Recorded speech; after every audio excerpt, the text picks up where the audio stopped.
I have felt trapped for some time. As someone who uses creative work as a form of therapy, I have felt nothing. Feeling nothing emotionally when I write, and feeling shameful towards myself when I'm not being creative. Because of that, I have gone an entire year without making a short film, which leads me here. What happened? Some of it's self-inflicted, like my crippling addiction to God of War Ragnarok and Modern Warfare 2, which is on me. But take away my addictions for a moment. My deep desire to create and tell stories is being crushed by my internal resistance, which is telling me to stay comfortable, which is self-sabotaged any potential to break free. One where it always ends up with me tethered to my phone and swiping at my peers doing the very thing I am suffering from not doing. How pathetic does this look? My younger high school self would dream of problems like this, and yet here I am feeling like filmmaking has broken me apart. A lot has happened in 365 days. To explain what the hell happened, I should talk about a weekend that changed a lot for me. Action!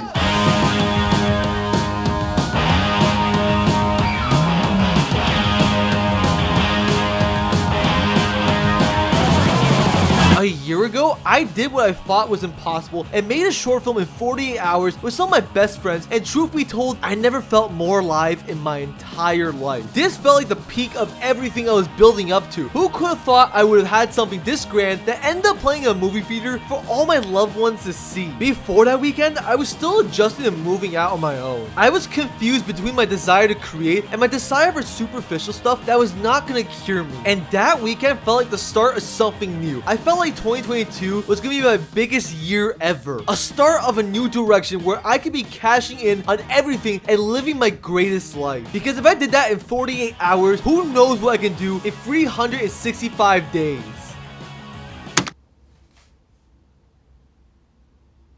"2022 surprised me. It was a tougher opponent than I could have ever imagined. I was not prepared for what I was emotionally about to face within myself and the test that character that damn near broke me. I think we need to talk about it. I had some goals in mind for 2022. I wanted to make a new short film to build upon Inhale Excel. I wanted to get a filmmaking internship that would make people stop doubting me. And I wanted to get at least 250 subscribers on YouTube. Yes, it was in that exact order of priority. I was really determined to make all three happen. I would enforce this every day with my morning routine, which would consist of me having my phone away from me, cold showering, reading, and drinking coffee in order to start and accomplish my goals. And honestly, those were the small beginnings I look back on happily. I was working so hard in my office each day, and I felt really close to my dreams happening. But truth be told, when I was not doing any of these goals, I was just left with myself, alone at night, and those were my least favorite parts of the day. A time where fear, doubt, and anxiety could easily crawl through and make me not believe in myself. Turns out, I kinda hated being alone and having time to think when I was not working towards myself. I guess you can say I had some self-esteem issues. I really relied on certain validation that I just did not have at that time. But it progressed as normal for the first 2 months of the year. I was making film ideas, I was cold emailing like crazy, and I was noticing traction on YouTube. I was still determined to make 2022 take off, and well, it did. For all the wrong reasons. For the sake of keeping certain things private, I won't dive into certain detail, but I could not make this story without talking about these. The first thing was this. Someone in my school DM'd me back in January asking me to edit their music video, and I was beyond honored to be recognized for my talent, and I was really excited for a creative challenge. And they shoot the music video, and before I could edit a single frame of it, I got let go, and that fucking crushed me. It was the first time my own passion backfired me, and worst of all, I lost trust in people around me. It was a real dark moment. All this made me start to put more pressure on my creative ideas being good, started making me enjoy creating videos less, and kicking myself that much more for every rejected cold email. But then my summer began, and I was really ready to accomplish my goals. And then a classic cliche happened. Basically, yours truly got his heart broken, and because of that, I lost a close friendship of mine, and it really devastated me. All of which was feelings I did not want to deal with, and because of that, I really tried doubling down on my goals. I was desperate. Every day, I would do my morning routine, dwell on my emotions to fire me up, to then isolate myself from everyone to write ideas, email like crazy, and create more videos. I was putting 100% of my effort, energy, sweat, tears into all this, just anything to make me feel less sorry for myself and the pain I was going through. And all that time and effort just made me feel this. empty. Not just empty towards myself, but empty towards what I was even doing. I was just trying to write and make my next big film without any real desire to it. And I was just making YouTube videos I did not want to make for the algorithm, and no one was biting. You happy you heard the story? What's even the point anymore? I will never live up to these legends. These are creatives who got through roadblocks, and I can't. I will never be filmmakers like Paul Thomas Anderson, Denis Villeneuve, Christopher Nolan.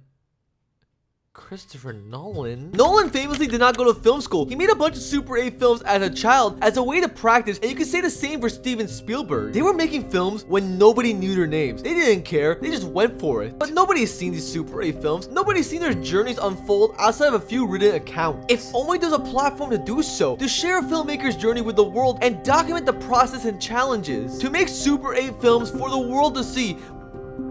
Well, too bad it's just a fantasy.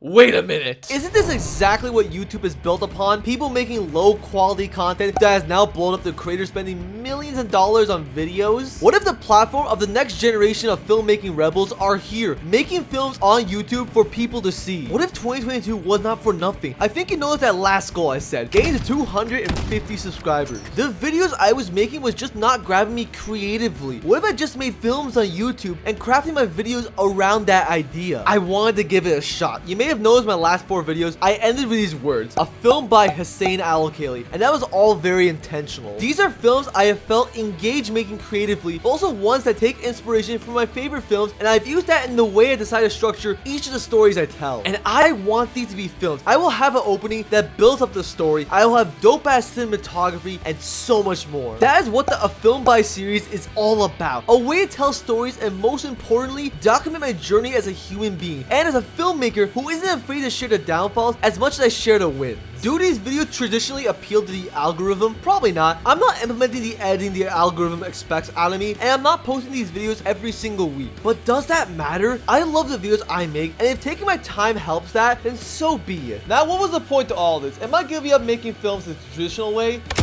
No. I am still determined to make movies for the people I love and share these stories with the world. But one huge realization I made was changing the definition of what my year had to look like. One that was fulfilling internally and not superficial externally. And so what if I didn't make a short film this year? I will make more, and I'm sure these stories will be coming soon. And yeah, I didn't get a filmmaking internship, but I also got to be on sets and get paid for my work for the first time in my life, which that felt good. And I started off this year with 185 subscribers, and I was hoping to get to 250 by the end. Well, guess what? I surpassed 300 by changing the definition of what my content had to look like. And if I had to go through an entire year of career rejection, heartbreak, and not making a short film in order to realize that my true destiny is making YouTube videos and documenting my filmmaking journey, then so be it. So what will happen in 2023? Hard to say. I am done predicting that this year has to be better than the last one, but I know for sure that 2023 will build upon what I learned this year. Most of all, I'm gonna be telling the honest stories that really showcase the true me in the process. Now, what does that mean? Well, I think you should stay tuned in the coming months. But from here on out, I am doing what I want to do, and I am ready to see the growth on the ideas I've built this year, because I can truly feel a new beginning is coming. One that will actually fulfill me.